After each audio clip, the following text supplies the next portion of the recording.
Friend, हमारे people to people ties हमारे संबंधों का एक महत्वपूर्ण स्तंभ है।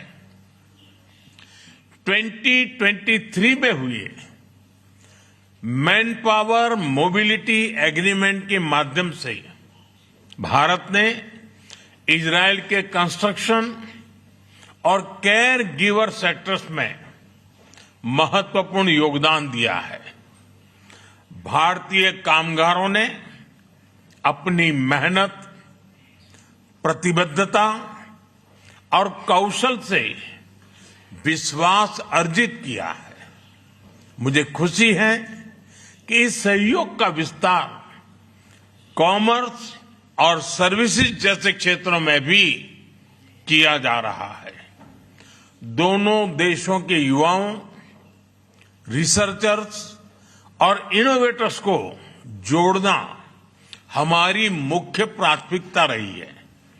इस दिशा में आज हम इंडिया इजरायल एकेडमिक फोरम की स्थापना कर रहे हैं।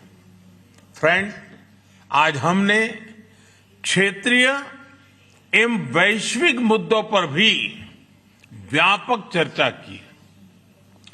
क्षेत्रीय कनेक्टिविटी को बढ़ावा देते हुए हम India middle east Europe economic corridor iMac और इंडिया इजराइल यूएई यूएसए यानी I2U2 पर नई गति से आगे बढ़ेंगे। फ्रेंड, भारत और इजराइल पूरी तरह से स्पष्ट है कि आतंकवाद का दुनिया में कोई स्थान नहीं है। किसी भी रूप में, किसी भी अभिव्यक्ति में आतंकवाद को स्वीकार नहीं किया जा सकता। हम कंधे से कंधा मिलाकर आतंकवाद और उनके समर्थकों का विरोध करते रहे हैं और आगे भी करते रहेंगे।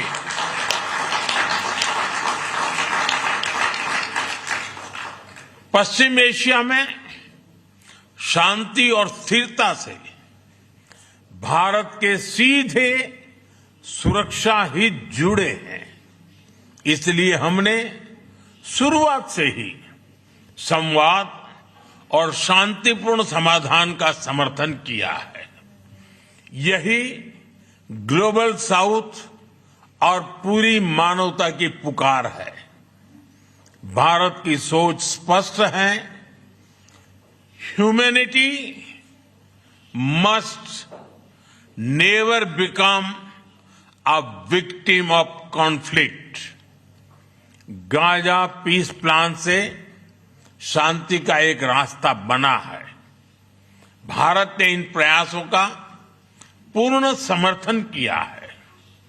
भविष्य में भी हम सभी देशों के साथ संवाद और सहयोग जारी रखेंगे। एक्सेलेंसी, माय डियर फ्रेंड, आपकी आत्मीयता और गर्मजोशी ने मेरी यात्रा को यादगार बना दिया है। मैं एक बार फिर आपसे और इजराइल के लोगों से जो प्यार मिला है, जो स्नेह मिला है, जो सम्मान मिला है, इसके लिए हृदय से बहुत बहुत आभार व्यक्त करता हूं। बहुत बहुत धन्यवाद। तोदा रब्बा।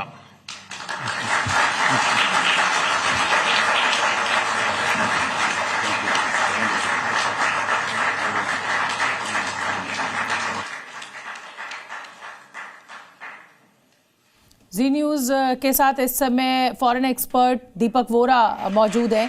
दीपक वोरा, ये जॉइंट स्टेटमेंट अभी हमने अपने दर्शकों को सुनवाया जिसे कहा जाए कि प्रतिबद्धता भारत ने और इजराइल ने अपनी मित्रता की एक दूसरे के लिए दिखाई है, वो ऐतिहासिक है। लेकिन आज इस जॉइंट स्टेटमेंट में अगर बड़ी बातें कैच करने की हम कहें तो आपको क्या लगता है? बहुत बहुत धन्यवाद। बहुत अच्छा लगता है जब आपके साथ होता हूँ और ख़ासतौर आपके शानदार चैनल पर जब उस देश की बात करते हैं जिसका एक उसकी खास जगह है मेरे दिल में। बता देता हूँ बेटा, कहने में कोई हर्ज नहीं है कि हम मेरे एक्सटेंडेड परिवार में एक दामाद है वो यहूदी है, सो हमारे संबंध तो बहुत करीब के हैं इनके साथ। अब मैं बताता हूँ आज जो उसने बात की है, इजराइल जहां जीता है, जिस जगह पे उसको स्थापित किया गया है, हर तरफ उसके दुश्मन थे, वो अकेला था। वहां पर अरब मुस्लिम देश थे, वो नहीं चाहते थे कि इजराइल जिंदा रहे, कई जंग उसने लड़े हैं। हमारी जो स्थिति है वो भी एक वोलेटाइल रीजन में है, एक तरफ जिहादिस्तान है, दूसरी तरफ चीनास्तान है, कभी कभी बांग्लादेश भी बोल पड़ता है, श्रीलंका भी कुछ ना कुछ कह देता था। तो हम दोनों को ये मालूम है किस तरह से एक अनसर्टन वोलेटाइल एरिया में रहने के लिए क्या करना पड़ता है, और खास तौर से हम दोनों आतंक के शिकार हैं। तो ये नंबर 1 चीज प्राइम मिनिस्टर ने कही है। दूसरा मैम, इजराइल जो रिसर्च एंड डेवलपमेंट पे खर्च करता है पर कैपिटा बेसिस पे, वो दुनिया का नंबर 1 है, क्योंकि इतने सारे उसके दुश्मन इर्द गिर्द हैं, वहां क्वांटिटी है, इजराइल ने क्वालिटी का प्रयोग किया है, और भारत भी वही कर रहा है, रिसर्च एंड डेवलपमेंट बढ़ा रहा है। ये बहुत अहम चीजें थी। फिर वो पार्टनरशिप की बात की है, बहुत बहुत धन्यवाद दीपक सर।